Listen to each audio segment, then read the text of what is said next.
कभी कभी ऐसी घटनाएं घट जाती हैं जिन पर विश्वास करना मुश्किल ही नहीं, नामुमकिन सा लगने लगता है। आज से 66 साल पहले कुछ ऐसी ही घटना जापान के एक एयरपोर्ट पर घटी थी, जो आज भी एक अनसुलझी पहेली की तरह है। दरअसल यहाँ एक रहस्यमय शख्स आ गया था, जो खुद को एक ऐसे देश का नागरिक बता रहा था जो असल में धरती पर कहीं है ही नहीं। इतना ही नहीं, एक बंद कमरे से वो अचानक गायब भी हो गया था, जिसके बाद वो कभी नहीं दिखा। ये घटना जुलाई 1954 की है।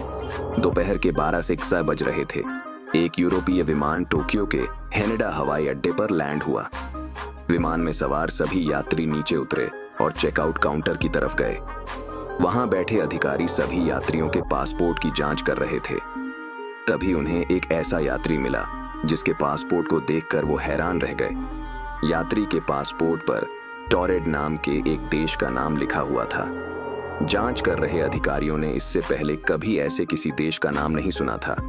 उन्हें वो यात्री संदिग्ध लगा, इसलिए उन्होंने इसकी सूचना सुरक्षा अधिकारियों को दी, जिसके बाद उस यात्री को पूछताछ के लिए अलग कमरे में ले जाया गया। अधिकारियों ने सबसे पहले तो उससे जापान आने का कारण पूछा। इस पर उसने बताया कि वह एक कारोबारी है और बिजनेस के सिलसिले में ही यहाँ आया है। सुरक्षा अधिकारियों ने उस रहस्यमय यात्री के पासपोर्ट की जांच की, जिस पर उसके देश का नाम टॉरेड लिखा था। उन्हें भी बड़ा आश्चर्य हुआ कि क्या सच में ऐसा कोई देश है। अधिकारियों के पूछने पर उसने बताया कि इस पासपोर्ट पर ये कोई उसकी पहली यात्रा नहीं है, बल्कि वो यूरोप के कई देशों में भी जा चुका है। अधिकारियों को भी उसकी बातें सुनकर बड़ा आश्चर्य हुआ, क्योंकि उसके पासपोर्ट पर अन्य देशों के जो मुहर लगे थे वो बिल्कुल असली थे। फिर भी वो इस बात को मानने को कतई तैयार नहीं थे कि जिस देश से वह यात्री आया है, असल में वो धरती पर कहीं है। सुरक्षा अधिकारियों ने यह जानने के लिए कि टॉरेड आखिर धरती पर है कहाँ, उस यात्री को दुनिया का मैप दिखाया और पूछा कि उसका देश कहाँ है। इस पर उस यात्री ने अंडोरा नाम के देश पर उंगली रखते हुए कहा कि यहाँ उसका देश है, लेकिन उसे ये समझ नहीं आ रहा कि यहाँ टॉरेड की जगह अंडोरा क्यों लिखा हुआ है। ये सुनकर अधिकारी और भी ज्यादा हैरान हो गए कि आखिर ये शख्स खुद को एक काल्पनिक देश का क्यों बता रहा है, लेकिन उसके पासपोर्ट, वीजा और अन्य दस्तावेजों को देखकर लग रहा था कि वो सच बोल रहा है। अब वो रहस्यमय यात्री सच बोल रहा है या झूठ, यह जानने का एक ही उपाय था, और वो ये कि वह कारोबार के सिलसिले में किससे मिलने आया था। अधिकारियों के पूछने पर उसने उस कंपनी का नाम बताया जहां उसे जाना था। साथ ही उस होटल के बारे में भी बताया जहां उसे ठहरना था। इसके बाद अधिकारियों ने उस कंपनी और होटल से संपर्क किया, लेकिन उन्होंने ऐसे किसी भी व्यक्ति को पहचानने से इनकार कर दिया।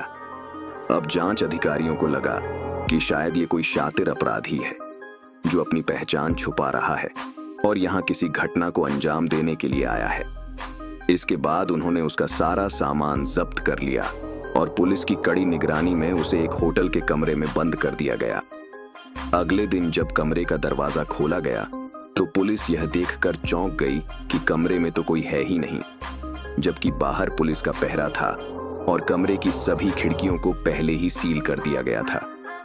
पुलिस को यह जानकर और भी ज्यादा आश्चर्य हुआ कि एयरपोर्ट पर उसका जो पासपोर्ट, वीजा और अन्य कागजात जब्त किए गए थे वो भी गायब थे। अब किसी को भी यह समझ में नहीं आ रहा था कि आखिर ये हुआ कैसे। सोशल मीडिया पर इस घटना को लेकर कई कहानियां प्रचलित हैं।